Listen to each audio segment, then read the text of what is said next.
What's going on, everyone? Welcome back to Breakpoint Breakdown. It's so great to be back for another full-length episode, and we do not have many remaining for the rest of the year. We are officially at the business end of the year. Just one tournament remains. Of course, it's one of the biggest tournaments that we have, the biggest outside of the slams, definitely points-wise. Top 8 will only play in it. It is the year-end championships, the ATP finals in Turin. Very excited, pumped up for this tournament. It's a very exclusive club. Just as I mentioned, the top 8 players of the year will play in it. And boy, did the race to Turin come down to the last minute. I mean, literally, the last day possible that it could have gone down. It starts tomorrow, the year-end championships, and we didn't have the last spot decided until today. Or, well, actually, by the time you'll be seeing this video, it'll already be Sunday, so the start of the year-end championships. Really excited for this tournament, but on this episode, we'll, of course, be covering the finals of the tournaments that I was covering over short-form content before the finals. So I'll be covering the finals of those, because you might have been wondering why I didn't make any short-form content for the finals. So that'll all be covered on this episode. We'll cover Fonseca's win in Basel, Sinner's win in Vienna. Those two tournaments, of course, going on in the same week. Then we'll cover Sinner's win in Basel, and then finally we'll do a Turin preview, and we'll discuss a little bit about how the race to Turin ended up going. So let's get into it. Let's start with Joao Fonseca and his win in Basel. What a week for the 19-year-old. He wins the title, taking out Alejandro Davidovich Fokina in the final 6-3, 6-4. Very exciting. It's his first title on a hard court, indoor hard court, this one, of course, in Basel, and second overall. Won that first career title very early in the year in February in Buenos Aires when he took out Cerundolo to win that tournament. And, of course, Fonseca, he had a little bit of a rough period in the middle of the year. Wasn't winning as many matches, had some health issues as well, so that probably played a little bit of a factor as well. And he showed a lot of promise, though, at the beginning of the year. We can't forget because, you know, some people, of course, were a little bit unhappy with him maybe being overhyped. Of course, he is from Brazil. He's got a lot of fans. He's already got over 1 million followers on Instagram, which is really, really impressive.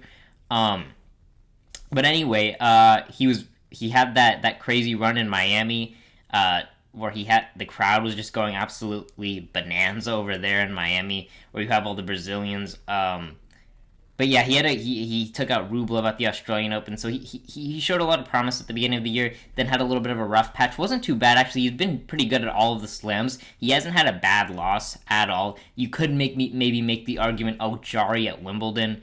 But Jarry was, if you were watching Wimbledon, you would have known Jarry was playing some inspired tennis at Wimbledon. So it's good to see Fonseca playing well again. And we do also have to remember he's only 19 years of age. He's still a teenager.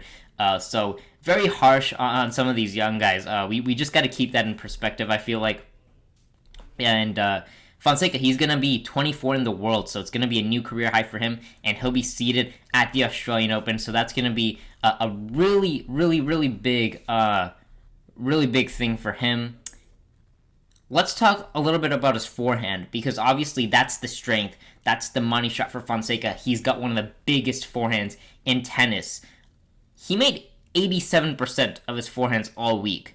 To put that in a little bit of context, the tour average is about 83%, and Fonseca is usually on average 82%, so he's a little bit under average for the tour average. But he was obviously up 5% from his average this week, and that would have played a massive factor. We know Fonseca likes to go for broke, right? That's his game. He likes to hit big off of both wings, but the forehand, that's the special shot. That one's got a little bit more pizzazz. It's got a little bit more firepower. And that shot was working for him. And we know if he's making 87% of his forehands, then I'm just sorry, but like if you're not one of the very best players in the world, like it's goodbye for you. Like when Fonseca's on, he's really tough, and he was on this week because not only was his forehand on fire, his returning was really, really good. He was able to step in on the baseline and take up some of those returns. He was blocking some as well when he would take on some of the bigger servers. It was really great to see Fonseca return well. That's sometimes the key on these quick courts, and that's what we'll talk about now. Basel, known for being very quick. Obviously, Giovanni and Pesci Pericard won it last year.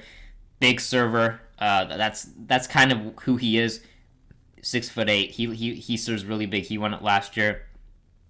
Of course, Federer won it 10 times. He's a little bit of a, when we talk about big servers, he's a little bit of a different kind of big server because, of course, he didn't have the height, but he had probably the best placement we've ever seen for a server. So Basel's always rewarded some of these players. And Fonseca, he grew up in South America. He grew up on the clay. But if you take a look at some of his results this year, he's been playing well in the quicker course. We mentioned the win over Rublev at the Australian Open. He had a nice run at Wimbledon as well, and now he wins Basel. So great to see Fonseca. Seems like he's going to be a very versatile player going forward. And he looked like a big serve, big strike player in this tournament. Was using that serve +1, which is always key in quick conditions, and he used that to perfection. His serving was also outstanding. 132 miles per hour for his first serve.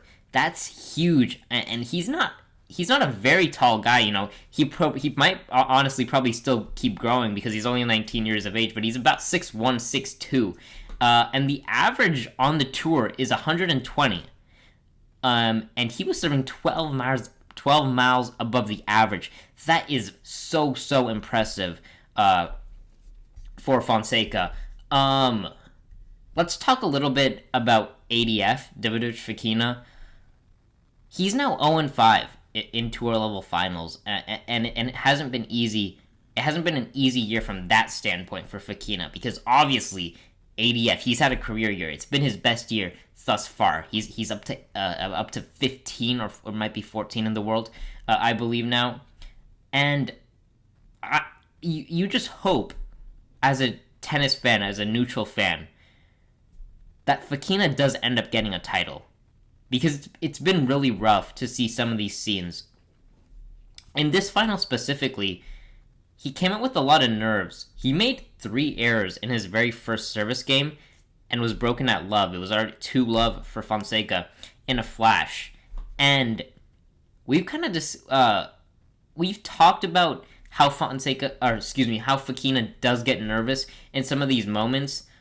We covered obviously that epic DC Open final that Davidovich Fokina played against de Minaur, where he had 3 championship points. That one specifically that landed 16 millimeters inside the baseline. That was tough for Fokina to not get over the line in that one. So you just hope, because he's clearly the best player on tour right now without a tour level title, with the results he's been having, especially this year. He also had that final in Delray Beach where he had championship points. But what I want to get at is that even though this final wasn't as painful, this is probably the least painful final he had all year because he didn't really have a chance at all in this matchup. Fonseca was just too good in this one. You just hope that hopefully Davidovich Fokina in one of these matches can just be a little bit more relaxed, and he doesn't get too nervous, and he doesn't make silly errors, because we know when he does get nervous, he can do that. So you just hope going forward that he doesn't do that, and that he can just relax a little bit more, and hopefully he can get over the line. I just hope for him, if he can do that and finally get just that first career title, it could potentially open the floodgates for him, and he can just go on and win a multitude of titles. We've seen that with Felix Auger Aliassime. FAA went 0-8 in his first 8 finals, and he's now won 8 tour level titles. So we know it can be done for sure for guys like FAA and Davidovich Fokina. He can certainly do that as well. So that's what I'm hoping. But anyways, great week for Joao Fonseca.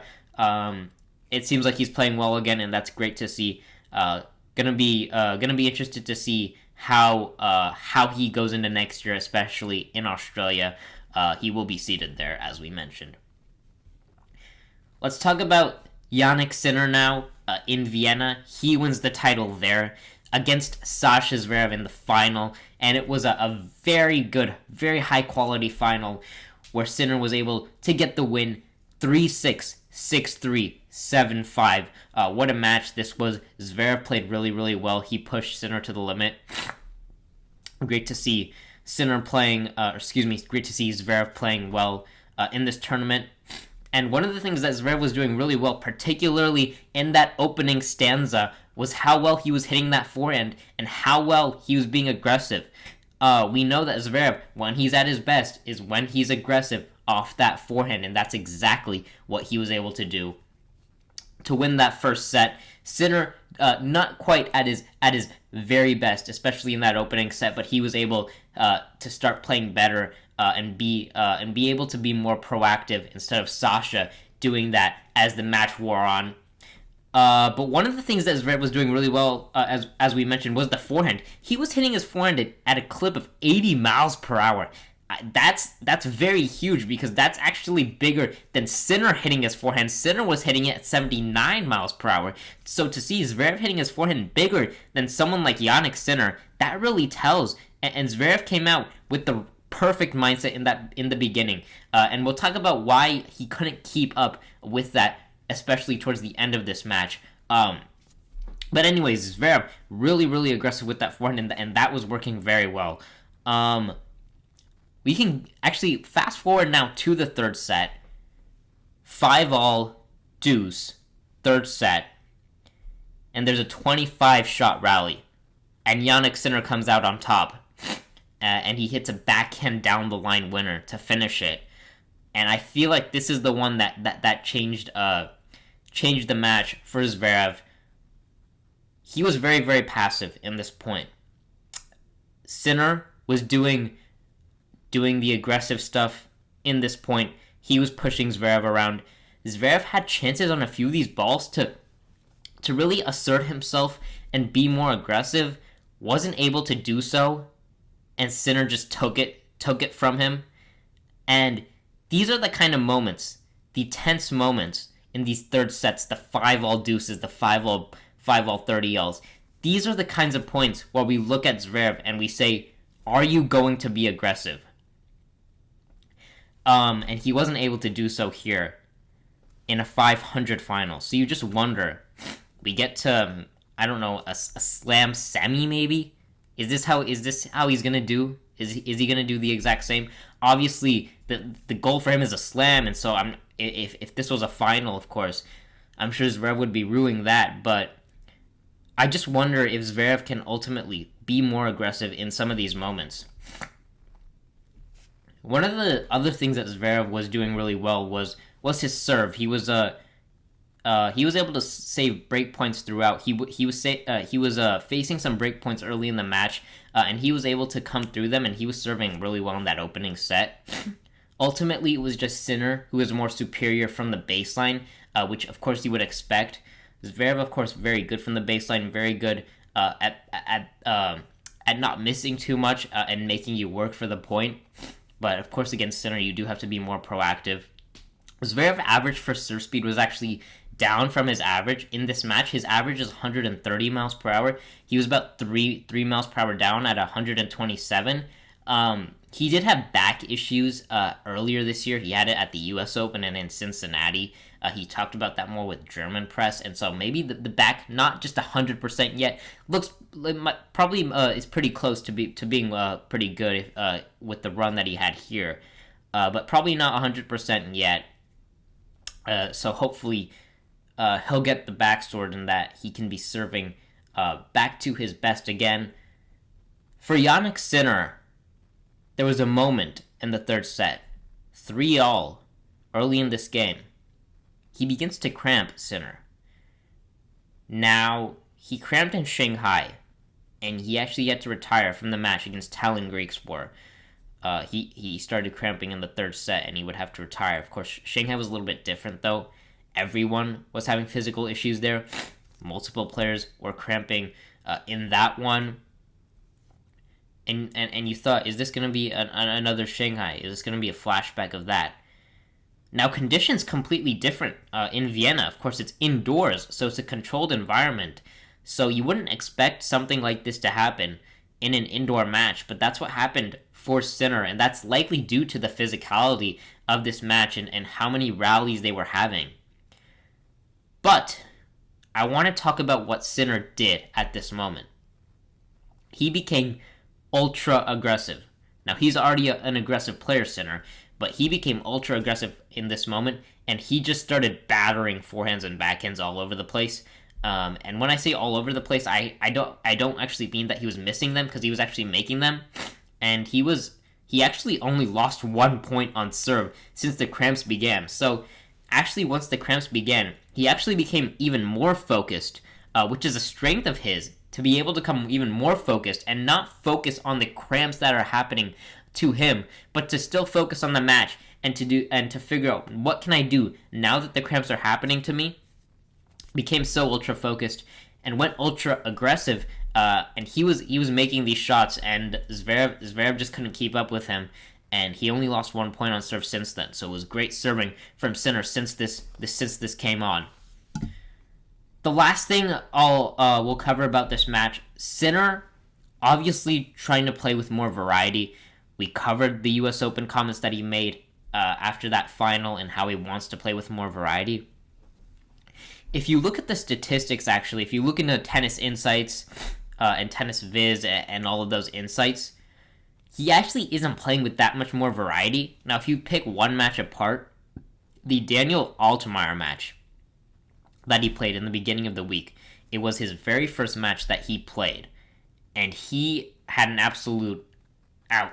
I mean, you just lost words for the performance that he had against Altmaier. He won 0-2, and he scored a 9.6 performance rating, which was one of the highest of the year. And if you look at the stats, that was the match actually where he was a little bit more experimentative. If you look at it, he was using more variety. His core shot percentage was actually a little bit lower. The core shots, which are presented by Tennis Insights, those are the ones where they're your core shots, your forehand, backhand, and you're not. It's less variety and more your core, right? So his core shots were a little bit down in that match, and he was actually being a little bit more experimentative in that match. In this match particularly, he started to use the drop shots more, especially when the cramps began. And Sasha Zverev is a player that gets drop shotted a lot, and that's because of the way he plays. Zverev, he loves to back up behind the baseline and just rally and make you hit balls. That's what he wants to do, Zverev. And he is a player that gets drop shotted a lot because he's so far back behind the baseline. And the players that are able to notice that and use it effectively, someone who does that really well, Francisco Cerundolo, when he plays Zverev, he does that really well. Sinner doing that really effectively, especially towards the end of this match when he did start cramping and he wanted to shorten the points. He did that really, really well. He won 6 out of 7 of his drop shot points, so very, very effective behind that. But he wasn't hitting many slices off his backhand, and he only came to the net about 10 times, which is pretty low, because some of those would have of course been times where Zverev actually brought Sinner into the net. So ultimately, when we're looking at this whole Sinner variety thing, and is he really trying to play with more variety? The statistics are actually showing that he's not really playing with more variety. His core shot percentage has actually been up, his core shot percentage has actually been up in this tournament in Vienna, even since the U.S. Open. It's been up, except for that Altmaier match where it was a little bit lower and the variety was a little bit higher. So statistics aren't showing that he's playing with more variety. You may notice that though in some of his matches. Actually, in Beijing was pretty evident, where he was losing a few more sets there. He did go on to win that tournament, but he was using a lot of drop shots in that tournament. So he was trying to play with more variety, but stats aren't backing that up. So very interesting. Maybe we'll see more to come, but we're not seeing too much of it right now. I actually think it's his serve that's improved, which we'll get to a little bit later in this episode. Before we actually move on, big winning streak for Sinner on the indoor hard courts. He hasn't lost since 2023 in Turin, when he lost the final there to Djokovic. He hasn't lost a match on indoor hard courts since. So very, very impressive streak that he's going on the indoor hard courts right now. One thing I want to mention about Zverev is that he had physical issues coming into the week, and I think making the final and playing Sinner close, I think that may help him in his confidence. That should make him more confident, especially with the way he plays. At least we hope it does. I hope it does for Zverev. But ultimately, with the way that he played towards the end of the match and how we saw the lack of aggression in some of those points, it does make you wonder, is he still not going to find that confidence? It just makes you wonder that. Let's move on to Sinner now in Paris. I apologize for continuing to just glaze Sinner if you want. Glaze, I know that's that's a word that the kids love to use, a word I like to use a lot when I'm with my friends. But anyways, back to this match. Sinner in Paris, he reigns there. He takes out Felix Auger-Aliassime in the final 6-4, 7-6, and yes, he'll return to number one for just 1 week. We'll talk a little bit later about that, but he's back for number one. It was this week, actually, that he was at number one. 26 match wins in a row on indoor hardcourt, as I just mentioned earlier. He's got that big win streak going on the indoor hardcourts, and he was struggling physically all week, actually, in this tournament.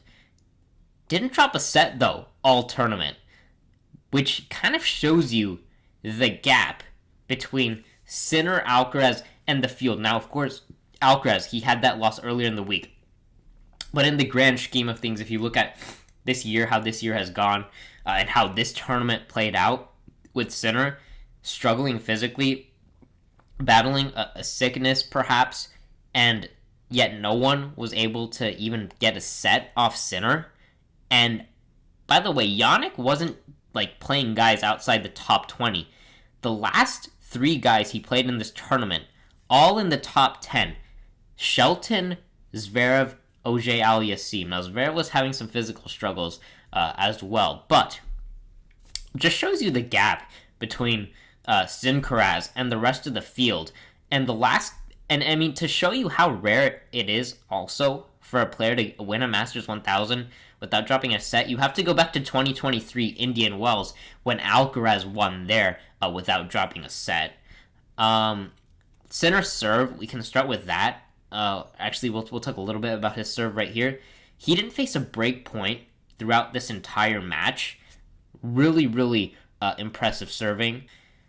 FAA, he played a great match. There's not much he could have done better. And boy, he's just a menace on these indoor hard courts. He's got the most wins this decade, indoor hard courts. I believe it's 81, if I have that correct. But back to Sinner's serve. Since the US Open, Sinner's average first serve percentage is 67%. Now, to give some context behind that, if you remember, after the US Open, his average first serve percentage actually dropped from 62 to 60 because of all those abysmal serve performances that he was having, where he was under 60% for so many of them. 48%, of course, in the final against Alcaraz. His average first serve percentage dropped. He's gotten it back up now from this period, right? It's a sample size of 17 matches where he's gotten it. So it's obviously not a massive sample size, but it's a good number of matches that he's had since the US Open. In this match specifically, he made 78% of his first serves, and he won 91% of those. So when you look at those stats, it's a no-brainer that he didn't get broken throughout the entire match, not facing a break point at all. How is he being able to do this? He's actually made some changes, some technical changes on his serve, specifically with the elbow, with the way he positions it, the elbow positioning, and the shoulder turn. He's got a little bit more shoulder turn on that serve now as well. So I think that's been helping him. And it's proved to be effective, it looks like, for his serve. His drop shot. We just covered his drop shot. How well he was hitting it in the final in Vienna against Zverev. It proved to be effective here in Paris as well.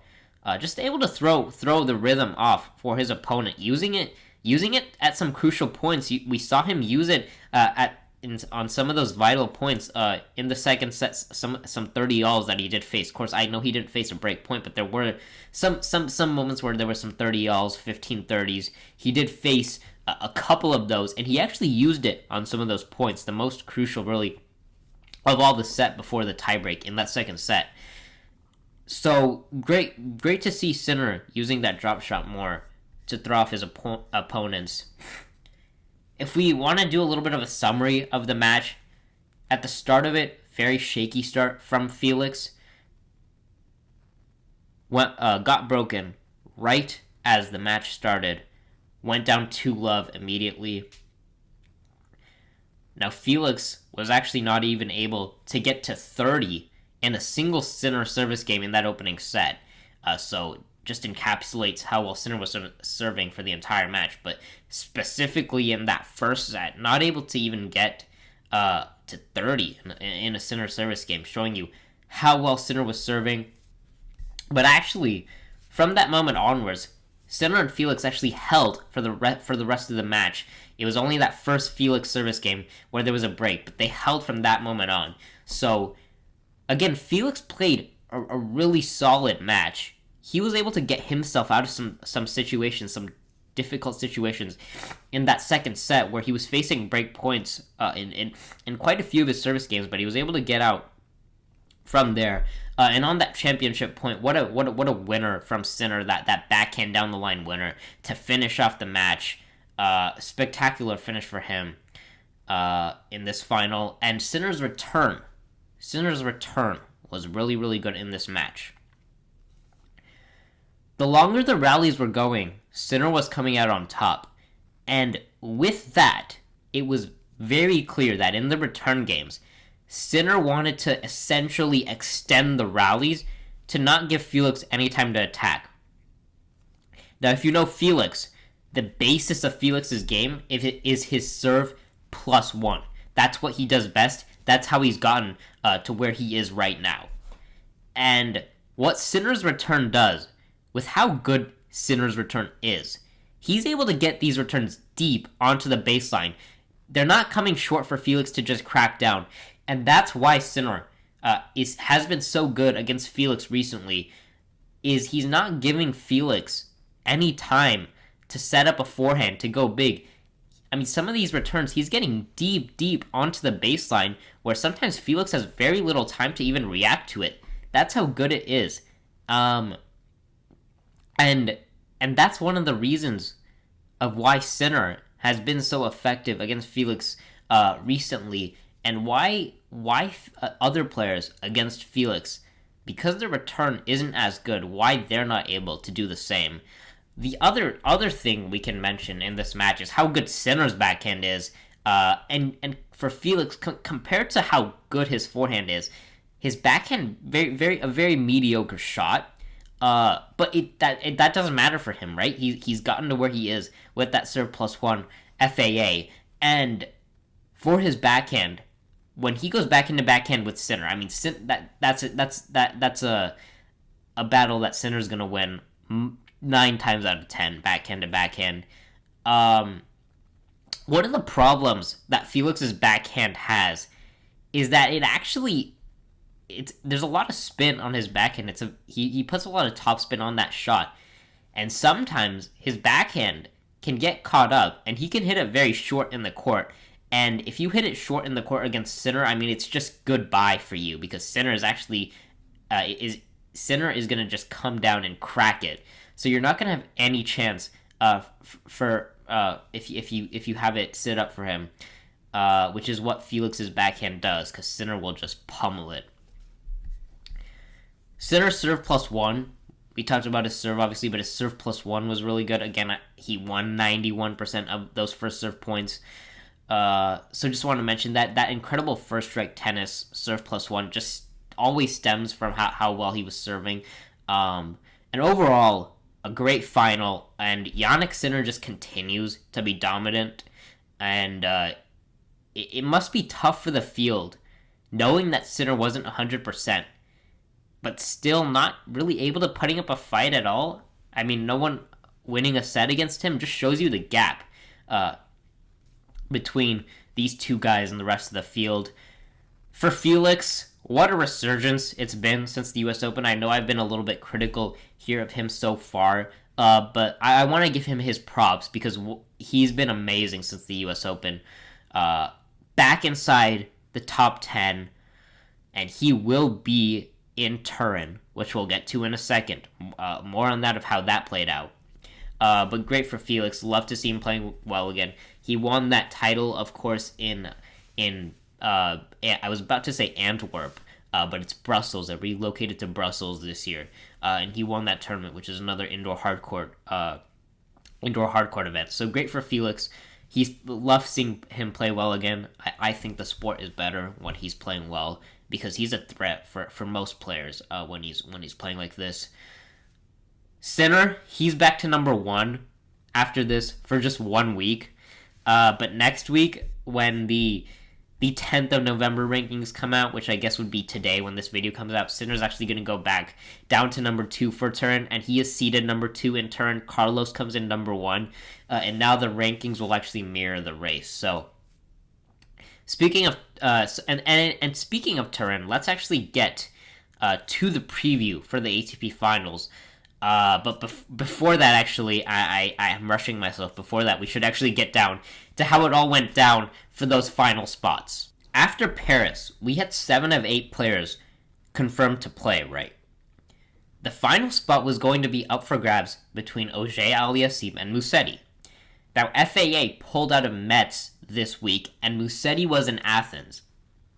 Lorenzo had to win the title if he wanted to qualify. Now, this week, Musetti, he had an incredible week where he went through some really, really tough battles, specifically against Wawrinka and Korda, where he was able to fight back 2 points away from defeat against Stan, and then actually saved a match point against Seb Korda. Made it through to the final, but we also had Novak Djokovic in action this week in Athens.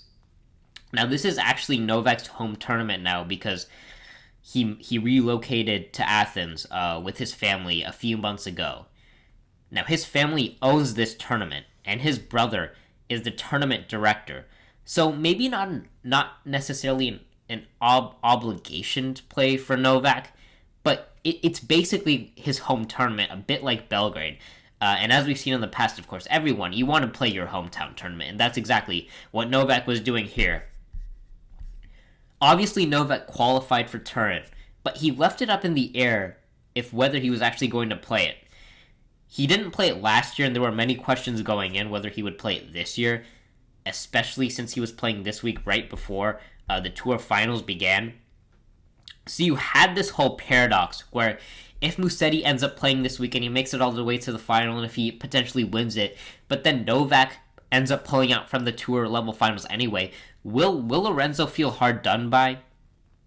And Djokovic and Musetti, they played in the Athens final today, and Djokovic reigned victorious in an absolute battle, 3-hour match, ultimately winning 4-6, 6-3, 7-5, in what will be a very memorable match for the rest of the year. I wasn't able to watch this one. I'm not exactly sure what happened in this one, so we won't be doing an analysis for that, but a very high-octane match from what it looked like. For Djokovic, I'll just mention some of these accolades. It's his 101st title. He's closing in on Federer. He's very close. Federer, of course, ended his career with 103. Novak, very close to doing so.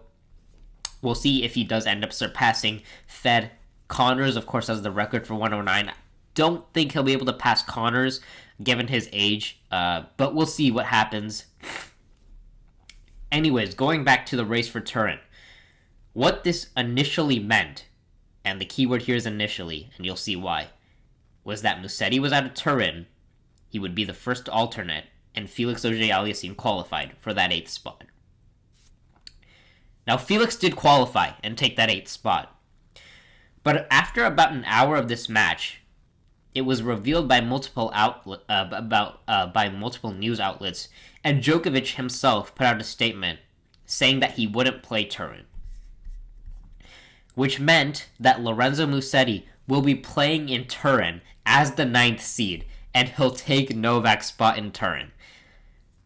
So, folks, this is how we got here. What a turn of events it was. So many different permutations, maybe not permutations, that's not the word, but so many different considerations you had to take place. And the ATP is going to abolish this rule, by the way, for next year. The cutoff for the race will actually be after Paris, which is just going to be better in every sort of sense, because you won't have situations like this where they make the draw already, but there's one spot where you still don't know who's going to qualify, and then you have the big media day stuff where there's only 6 players out of the 8 in the photo, because Novak wasn't there, hadn't pulled out yet, and Musetti, of course, was fighting. Felix didn't know if he was going to be playing, so you had all of that, and I'm just very, very glad that going forward we won't have this. So that's how we got here. You're gonna have, of course, some fans upset over what Djokovic did. So you have some people upset about this, not happy that Djokovic, maybe you could say, made Musetti play this tournament really for no reason.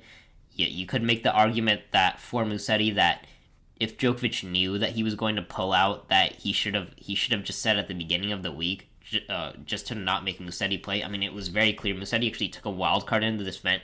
The only reason he played it was so he could give himself a chance to fight for Turin, and he will be in Turin now, and you just have that.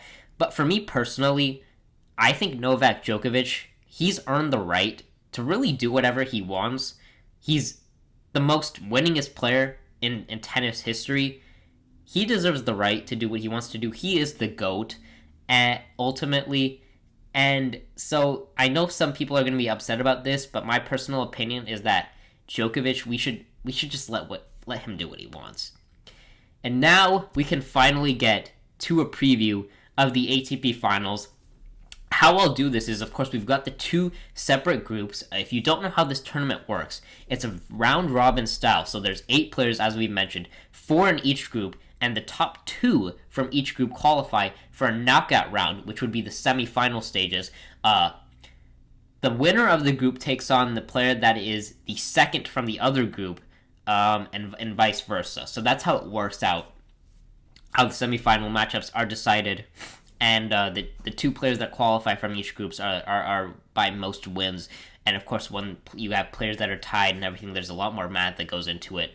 And we'll cover that math as we go throughout this tournament. Of course, it will be short form content, which I'll get to at the end of this episode. But what I'll do is I'll go through each player in the group, and I'll say what I think their record will be and who they'll beat and who they won't beat. And then I'll tell you how I think the semis and the final will play out. So let's start. We'll start with the Jimmy Connors group. Now this group has Alcaraz, number 1, Musetti, Fritz, and De Minaur. Musetti, he's going to be making his debut. He's, of course, replacing Djokovic in this group. It was initially Novak, but Musetti will replace him. Let's start with Alcaraz. I think Carlos Alcaraz will go 3-0 in this group. I think he's going to beat everyone. I think he's going to beat Musetti. Musetti is going to come into this tournament. He's going to be so exhausted and so tired. But on top of that, these conditions just don't really favor him. It's a quick indoor hard court, which doesn't suit his game. He likes when it's slower, and he likes the grass because his slice works well. And then on the slower surfaces, he likes having time on the backhand. So this surface isn't going to help him at all, and he's going to come in really exhausted. So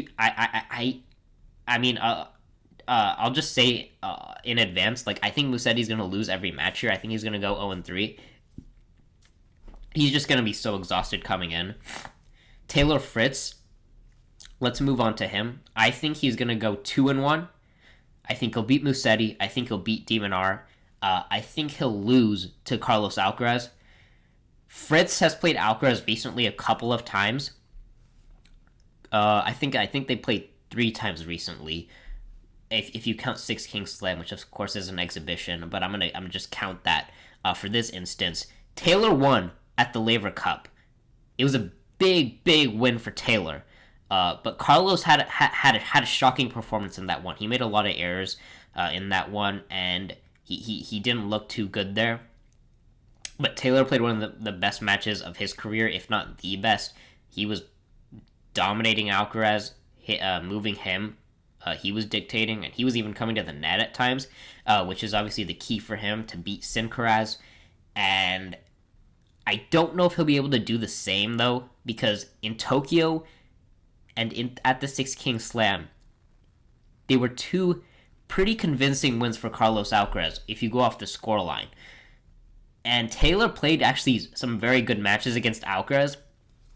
But ultimately, Taylor, if he's playing really well and still coming out on the short end of these matches against Carlos, you just have to wonder how mentally he'll think of that. I personally think Taylor's one of the best mentally in the world, and he always believes, no matter who he's playing, no matter what his record is against any guy, he's always going to believe.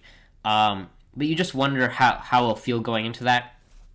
One thing I will mention before we finish off for this group is that we do need to remember that Carlos is the more vulnerable one out of him and Sinner, and he can put in some performances where he makes a lot of errors, like he did last week in Paris against Cam Norrie, where he had a shocking 54 error performance. So we know Carlos can do that at times, but in the grand scheme of things, when you look at his year, it's been very rare for him to do that. And Carlos coming off a loss, I think he's going to be even more motivated to do well. He's got the year-end number 1, which is going to be extremely motivating for him here at the year-end championship. So he's gonna have the year number 1 on his mind. The scenarios, I'm not going to go through the scenarios here, but I actually did post them on TikTok, and I'll be posting it on YouTube and on Instagram. So you'll see that later. I'll post the scenarios here for the year number 1. But anyways, that's what I think will happen in the Jimmy Connors group. Musetti, I already mentioned, I just think he'll be too tired and the conditions don't help him at all. So that's what I think will happen in the Connors group. Moving on to the Bjorn Borg group, you have Sinner, Zverev, Shelton, and Auger-Aliassime. We'll start with Sinner. I think he's going to go 3-0.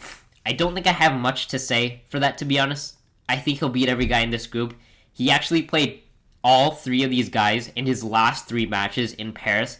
He beat Shelton, then he beat Zverev, then he beat FA in the final. He has those exact 3 same guys here, and he was able to beat them very convincingly on a slower hard court in Paris.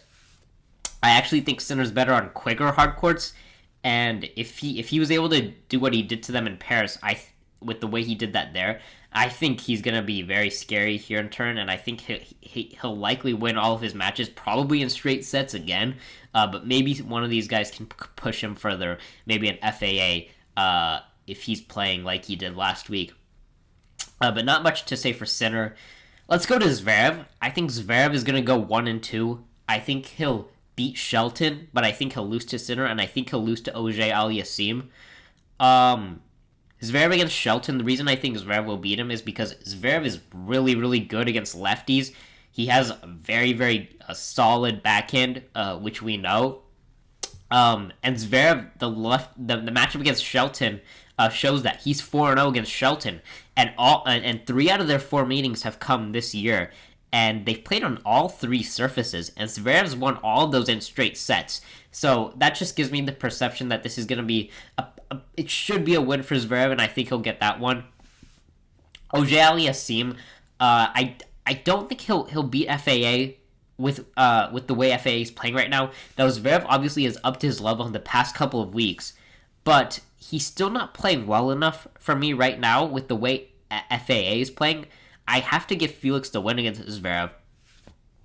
Felix, not a great head-to-head against Zverev, 3-8, but that U.S. Open win that he had against Zverev in the 3rd round, a match that I was actually at. I was at that one for the first couple sets.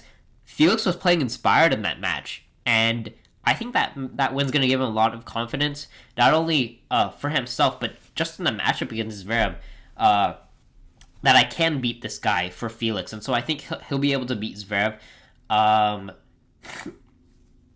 Shelton, I think Shelton's going to go 0-3.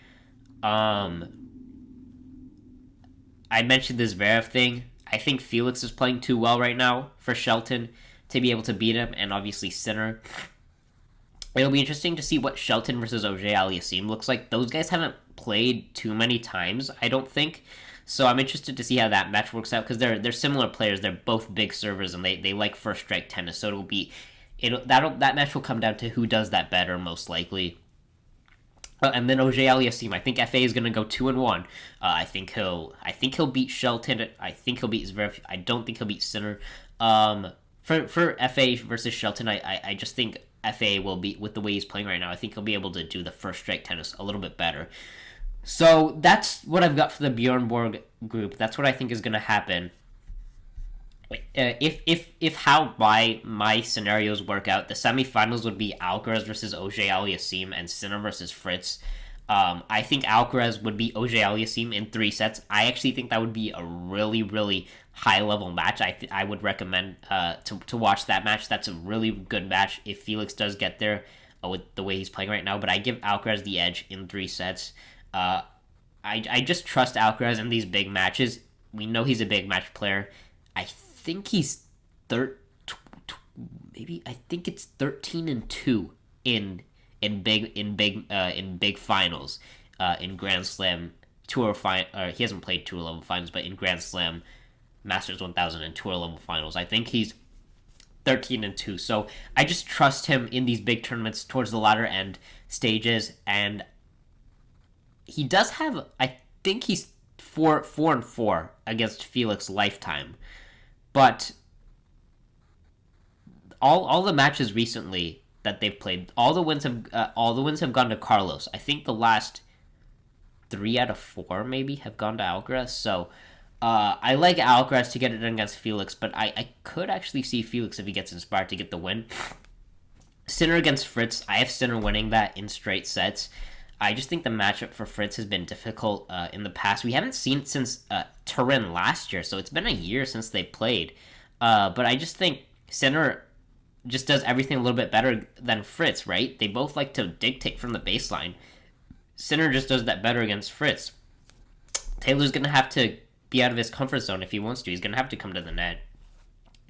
He's going to have to serve well. So we'll see what happens, but I like Sinner to win that in straights.